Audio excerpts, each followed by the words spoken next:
Welcome to our special coverage on Q2 earnings. I am Vivek Mittal और आज हमारे साथ जुड़े हैं कमिंस इंडिया के CFO mister Ajay Patil. Ajay sir, hi, good afternoon sir. Thank you very much sir for your precious time as always sir. इस बार भी कंपनी के जो रिजल्ट्स हैं, हाई बेस इफेक्ट जरूर दिख रहा है लेकिन ग्रोथ भी दिख रही है सर। क्या कुछ Q2 में रहा इस क्वार्टर में? Good afternoon to all the viewers and good afternoon Vivek ji. Quarter 2 के जो नतीजे आए हैं उसमें दो तीन चीज महत्वपूर्ण है। सबसे पहली बात, जो एक पावरजेन बिजनेस है हमारा, पावरजेन बिजनेस में जैसे हमने देखा है कि क्वार्टर ऑन क्वार्टर अगर देखा जाए या ईयर ऑन ईयर देखा जाए तो उसमें थोड़ी गिरावट आई है। उसकी वजह यह है कि जो एमिशन स्टैंडर्ड्स आए थे CPCB 4+ जैसे जुलाई 1 से इंप्लीमेंट हुआ है, लेकिन साथ साथ गवर्नमेंट ने CPCB 2 एमिशन स्टैंडर्ड्स को भी अलाउ किया है जून 2024 तक। तो उसके चलते क्वार्टर 1 में काफी हद तक जो हम कहते हैं कि एक बिफोर एमिशन चेंज, एक प्री बाय कहते हैं, उसकी काफी ऑर्डर्स आए थे, जिसके चलते ये अनुमानित था कि ये क्वार्टर में थोड़ा सॉफ्टनेस रहेगा पावरजेन सेगमेंट में। वैसे ही हुआ है। दूसरी बात ये रही कि जो हमारा इंडस्ट्रियल बिजनेस है, जहां पर हम लोग जैसे रेलवेज हो गया, कंस्ट्रक्शन, कंप्रेसर्स, माइनिंग, डिफेंस, वो सेगमेंट में इंडस्ट्रियल इंजन हम लोग देते हैं। उस लाइन ऑफ बिजनेस ने क्वार्टर में काफी अच्छा किया है। तो जिसको हम कहते हैं कि जो रेवेन्यू मिक्स होता है, वो रेवेन्यू मिक्स काफी अच्छी तरह से बनाया ये क्वार्टर में। और जो डिस्ट्रीब्यूशन बिजनेस है, that continues to grow. In fact every quarter we have a record revenue from our distribution business. और एक्सपोर्ट्स में हमने देखा कि जो low horse power export segment है, वहां पे थोड़ा डिमांड सॉफ्टनेस जरूर आया है अक्रॉस द मार्केट।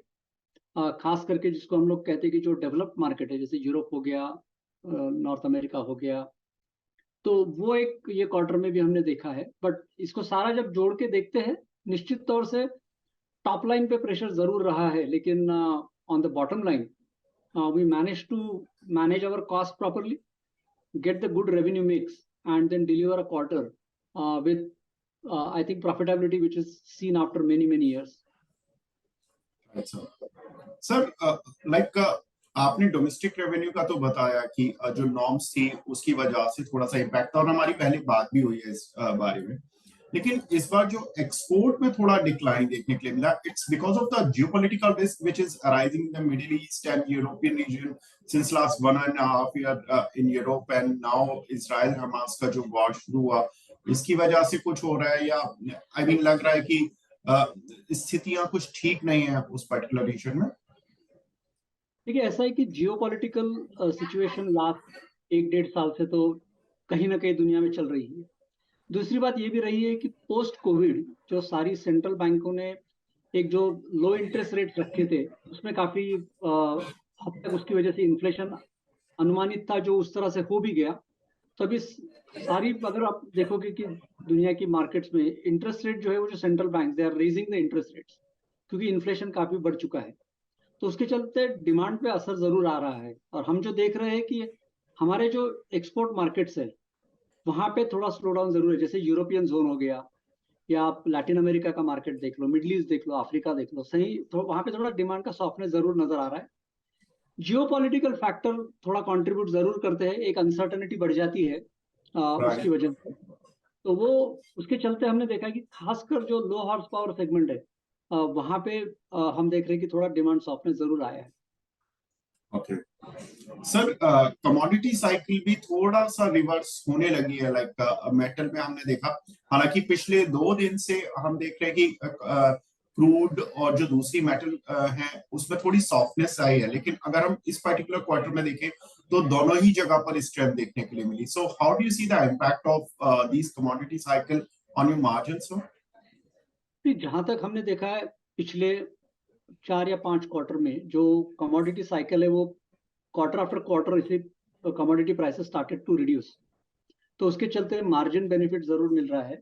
और ये क्वार्टर में भी हमने देखा है कि जो ग्रॉस मार्जिन दिया है हमने करीब 25% तक, उसमें काफी हद तक जो कमोडिटी है, प्राइसिंग के जो एक्शंस लिए थे हमने पिछले क्वार्टर्स में, उसका इफेक्ट जरूर आ रहा है ये क्वार्टर में, बिकॉज एक्शन तो 4 क्वार्टर या 3 क्वार्टर पहले ली होगी, उसके इफेक्ट अभी आना शुरू होते हैं। तो वो एक था। हमारे इंटरनल एफर्ट्स होते हैं to manage our material cost. So pricing हो गया, मटेरियल कॉस्ट हो गया, और एक रेवेन्यू मिक्स जो हम कहते हैं, ये तीनों चीज को अगर आप साथ में जोड़ते हैं तो उसके चलते ये क्वार्टर में मार्जिन परफॉर्मेंस उसकी वजह से काफी ठीक रहा। जी, coming back to your vertical sir, power generation and जो आपके सेगमेंट हैं उसमें किस तरह की ग्रोथ पॉसिबिलिटी दिख रही है अब सेकेंड हाफ के लिए? थोड़ा सा ये क्वार्टर हम कह सकते हैं कि डोमेस्टिकली तीनों ही आपने जिस तरह से बताया कि अलग अलग सेगमेंट में थोड़ा सा कुछ कुछ जगहों पर प्रेशर देखने के लिए मिला, लेकिन अब यहाँ पर पावर जनरेशन पर सेकेंड हाफ कैसा रहेगा सर? यहाँ पे हम देख रहे हैं एंड मार्केट जो है, जैसे हमारे जो मुख्य एंड मार्केट्स होते हैं, जैसे डेटा सेंटर हो गया, कमर्शियल रियल एस्टेट हो गया, इंफ्रास्ट्रक्चर, रेंटल, हेल्थ केयर, ये सारे सेगमेंट में एक डिमांड की काफी हद तक डिमांड स्टेबिलिटी नजर आ रही है। तो इसके चलते डिमांड नॉर्मलाइज होने की उम्मीद है, क्योंकि क्वार्टर वन में जैसे एमिशन चेंज की वजह से प्री बाय हुए थे, ये क्वार्टर में थोड़ा वो प्री बाय का इफेक्ट नजर आया। आगे चल के ये थोड़ा नॉर्मलाइज होने की उम्मीद है कि एंड मार्केट्स नॉर्मलाइज हो जाएंगे, एंड उसके चलते डिमांड थोड़ी स्टेबलाइज होने की संभावना है। एंड सर, डिस्ट्रीब्यूशन और इंडस्ट्रियल सेगमेंट में किस तरह से H2 देखने को मिलेगा हमें? इंडस्ट्रियल में जैसे construction, compressor, railways, defence, mining, ये सारे एंड मार्केट्स में खास करके हम देखते हैं कंस्ट्रक्शन, कंप्रेसर और railways, mining, marine. When you put this basket of end markets together, I think the outlook is fairly stable on the demand side, because the core drivers for these segments is infrastructure development, is government spending, and both is maintained. Therefore, we expect at least the demand outlook to be stable. लेकिन एक चीज जिसमें जरूर याद रखना चाहिए विवेक जी, कि ये इंडस्ट्रियल बिजनेस बाय नेचर थोड़ा सा लंपी होता है। जैसे एक क्वार्टर में एक ऑर्डर एग्जीक्यूट हो जाती है, दूसरे क्वार्टर में, क्योंकि इसमें काफी हद तक टाइप टेस्टिंग लगता है, कस्टमर अप्रूवल्स लगते हैं, टेस्टिंग होता है, तो कभी कभी वो साइकिल कुछ महीने इधर उधर हो जाती है, जिसके चलते वो क्वार्टरली रेवेन्यू में थोड़ा सा उतार चढ़ाव जरूर आता है। But as a line of business we do believe that we are seeing a stable outlook. जी सर, अभी तक हम कैपेक्स साइकिल जो आपने कैपेक्स प्लान किया था इस फाइनेंशियल ईयर के लिए, उसमें कितना एक्सपैंड कर चुके हैं और कितना अभी बचा है? Capex plan is on track. Whatever estimate जो हमने साल का किया था कैपिटल एक्सपेंडिचर का, we are generally on track. हमारा कैपिटल एक्सपेंडिचर का प्रोफाइल एक 2 और 3 कैटेगरी में होता है। एक primarily is for growth related capex, which is investing into new product launches. Second is on upgrading our core infrastructure, and third is on the engineering side, so that we are able to bring out newer products. So there is no significant capex that we have for infrastructure. That is now completed. We are now principally focused on these 3 areas. Generally मैं sir देख रहा था कि आपका capacity utilisation 70 to 80% चल रहा था, अभी कितना चल रहा है सर? इस क्वार्टर में कितना रहा? No, I think from a manned capacity perspective, we are in excess of 90%. And Okay. on ground जो भी manufacturing capacity है, अगर market continue to grow or even expands, from a capacity perspective, we have certainly enough capacity on ground to service any growth in the market. And sir, semiconductor chip का अभी भी impact आ रहा है? कुछ हद तक कोई specific parts for specific engine categories के लिए जरूर अभी भी कंस्ट्रेंट्स है, but they are very specific to a particular set of engines and particular set of electronic components. But generally speaking, the supply chain is now normalized. Okay. Sir, last question, sir. Any guidance जो कि आप second half के लिए देना चाहते हैं?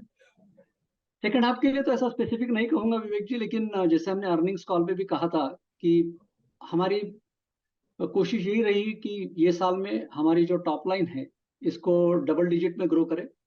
आपने 6 महीने के नंबर देखे होंगे. 6 महीने में टॉप लाइन 13% से ग्रो की है और प्रॉफिट बिफोर टैक्स 40% से इंप्रूव हुआ है. सो despite a modest top line, we managed to get a much better profit outlook in the first 6 months. उम्मीद यही है कि डबल डिजिट ग्रोथ रेट को मेंटेन करे from a revenue point of view. So wish you all the best for your second half, sir, and wish you a very happy Diwali from Jagran team, and उम्मीद करते हैं कि आपकी company और आप पूरी टीम बहुत अच्छे से इस पूरे साल को एंजॉय करें sir. Thank you Vivek ji, आपको और दर्शकों को भी दिवाली की शुभकामनाएं. As always pleasure speaking to you and your audience. Thank you.